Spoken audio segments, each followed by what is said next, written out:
నేను జగన్మోహన్ రెడ్డి గారు కూడా చెప్తున్నా, మాజీ ముఖ్యమంత్రి జగన్మోహన్ రెడ్డి గారు, మీరు తలకాయ కింద పెట్టి కాలు పైకెత్తి తపస్సు చేసిన అమరావతి ఆంధ్రుల రాజధాని. అమరావతి జోలికొస్తే కాలిపోవటం తప్ప, మాడిపోవటం తప్ప మరో అవకాశం మీకు ఉండదు. ఇప్పటికైనా మీ బుద్ధైనా మార్చుకోండి, మీ తీరైనా మార్చుకోండి.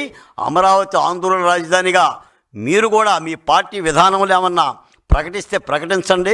మీరు ప్రకటించినా ప్రకటించకపోయినా 10 ఏళ్ళుగా అమరావతి రాజధాని, ఆంధ్రులు గుర్తించిన రాజధాని, అది పోరాటాల రాజధాని, అది త్యాగాల రాజధాని, అది రైతుల రాజధాని, అది ఎస్సీలు, ఎస్టీలు, బీసీలు, మైనార్టీలు, ఆఖరికి రెడ్డి సామాజిక వర్గానికి సంబంధించిన రాజధాని కూడా అమరావతి. ఇలాంటి దుర్మార్గమైన ప్రచారాన్ని, చాలా మీడియా పరంగా వస్తున్న ప్రచారాన్ని ప్రజలు నమ్మొద్దని, ఒక్కొక్కడు అమరావతి మీద ఈ సందర్భంగా మాట చెప్పాలి. ఈ రాష్ట్రంలో జగన్మోహన్ రెడ్డి గారు 2019కు ముందు అధికారంలోకి రాకముందు అమరావతిని అమ్మ అని పిలిచాడు. మీ అందరికీ తెలుసు, అమరావతిని అమ్మా అని పిలిచాడు. ఇక్కడ ఇల్లు కట్టుకున్నా, నేనే గూడు కట్టుకున్నా, నేను అమరావతిలో ఉంటాను అని అన్నాడు. అధికారంలోకి వచ్చాక అమరావతిని నీ అమ్మ అని పిలిచాడు. ఇది ఆయన తత్వం. ఒక దుర్మార్గమైన వైఖరి సాగుతుంది.